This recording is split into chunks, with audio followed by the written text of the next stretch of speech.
Hello guys, welcome back. നമ്മളെ ഇന്നിപ്പോൾ വൈകി കേട്ടോ, 9:30 അടുത്തായി. കുഞ്ഞിപ്പെണ്ണിനെ ക്ലാസ്സിലാക്കി. അപ്പം നമ്മൾ ഡെയിലി ബൈക്കിന് കൊണ്ടാക്കാന്നുള്ള പ്ലാനാണ് പറഞ്ഞത്. ബൈക്കിനാണ് പോയത്. അപ്പോൾ അതുകൊണ്ട് ബൈക്ക് സ്റ്റാർട്ടാക്കുന്നുണ്ട്. പിന്നെ ഞാൻ പറയാൻ വന്ന കാര്യം എന്താണെന്ന് വെച്ച് കഴിഞ്ഞാൽ, ഊബർ അക്കൗണ്ട് ഇതുവരെ റെഡി ആയിട്ടില്ല കേട്ടോ. അതുകൊണ്ട് റാപ്പിഡോയും എന്താ പറയുക, ലോക്കൽ ഓട്ടോ ഒക്കെ നമ്മൾ പറഞ്ഞത് ഞാൻ. അപ്പോൾ അത് മാത്രം ചെയ്യുന്നതുകൊണ്ട് വലിയ മെച്ചമില്ല. അപ്പോൾ യൂബറിൻ്റെ ഇതിന്ന് എനിക്ക് ഇന്ന് മെയിൽ വന്നത് അക്കൗണ്ട് പെർമനൻ്റായിട്ട് ബ്ലോക്കായി എന്നാണ് പറയുന്നത്. അപ്പോൾ അതെന്താ കാരണം എന്ന് വെച്ച് കഴിഞ്ഞാൽ, ഒന്നാമത്തെ കാര്യം, രണ്ടാമതൊരു അക്കൗണ്ട് കൂടി ഞാൻ ക്രിയേറ്റ് ചെയ്തായിരുന്നു. അതപ്പോൾ അത് വേണ്ടായിരുന്നു. ഞാൻ ഇപ്പോഴാ കാര്യം ആലോചിച്ചത്. അപ്പോൾ അങ്ങനെ അക്കൗണ്ട് ക്രിയേറ്റ് ചെയ്തതുകൊണ്ട് യൂബറിൻ്റെ നിയമപ്രകാരം ഒരാൾക്ക് ഒരു അക്കൗണ്ടേ പാടുള്ളൂ എന്നാണ് അവർ പറയണേ. നമ്മൾ നിലവിൽ 2 അക്കൗണ്ട് ഉണ്ട്. അതുകൊണ്ട് ഇനി നോക്കണ്ട എന്നുള്ളൊരു രീതിയിൽ ഞാൻ കാണിച്ചുതരാം.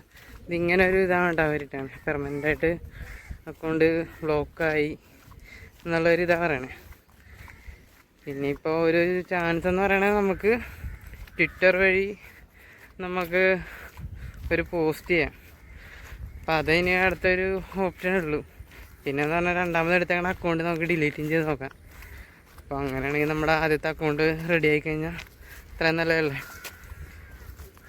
അപ്പോൾ ഞാൻ അതും കൂടി ചെയ്തിട്ടൊക്കെ ഞാൻ ബാക്കി അപ്ഡേറ്റൊക്കെ പറയാം. അപ്പം എന്തായാലും റാപ്പിഡോ തന്നെ ഞാൻ ഇപ്പോൾ ഓടുന്നത്. ഓക്കെ, ഞാൻ എന്തായാലും അതൊക്കെ ചെയ്തിട്ട് ഇനിയുള്ള അപ്ഡേറ്റൊക്കെ ഞാൻ പറയാം കേട്ടോ. വേറെ എനിക്ക് കറക്റ്റായിട്ട് എനിക്ക് ഇതിനെക്കുറിച്ച് അറിയത്തില്ല സത്യം പറഞ്ഞാൽ. നമ്മളെല്ലാവരോടും ചോദിച്ചപ്പോൾ അതെന്താ അങ്ങനെയെന്ന് എല്ലാവരും ചോദിക്കണേ. യൂബർ എന്താ അങ്ങനെ കാണിച്ചതെന്നൊക്കെ ചോദിക്കുന്നത്. അക്കൗണ്ട് ഇതുവരെ റെഡി ആയിട്ടില്ല സത്യം പറഞ്ഞാൽ. എപ്പോഴും റാപ്പിഡോയിൽ തന്നെ ഓർഡർ ചെയ്യണം. റാപ്പിഡോ കുഴപ്പമില്ല, നമ്മുടെ എറണാകുളത്ത് അത്യാവശ്യം ഓട്ടോ ഉണ്ട്. ഇവിടെ നിന്ന് ഈ ലോക്കൽ ഓട്ടോ ഒക്കെ ഓടി പോകാൻ പറ്റുള്ളൂ. എറണാകുളം എത്തിക്കഴിഞ്ഞാൽ കുഴപ്പമില്ല. എറണാകുളം തോമ്പടിയൊക്കെ എത്തിക്കഴിഞ്ഞാൽ പിന്നെ കുഴപ്പമില്ല. അപ്പോൾ ഞാൻ ബൈക്ക് ഇവിടെ കൊണ്ടുവന്ന് വെച്ചിട്ടുണ്ട് കേട്ടോ. കുഞ്ഞിപ്പെണ്ണിനെ ആക്കിയിട്ട് ഞാൻ വീട്ടിലേക്ക് വന്നായിരുന്നു. അപ്പോൾ കൊണ്ടുവന്ന് വെച്ചു. അപ്പോൾ ഓക്കെ, ഇനി യൂബറിൻ്റെ ഏതെങ്കിലും ഒരു അപ്ഡേറ്റ് ഒക്കെ വരുമെങ്കിൽ ഞാൻ ഇനിയും അറിയിക്കാം ഗൈസ്. ഓക്കെ.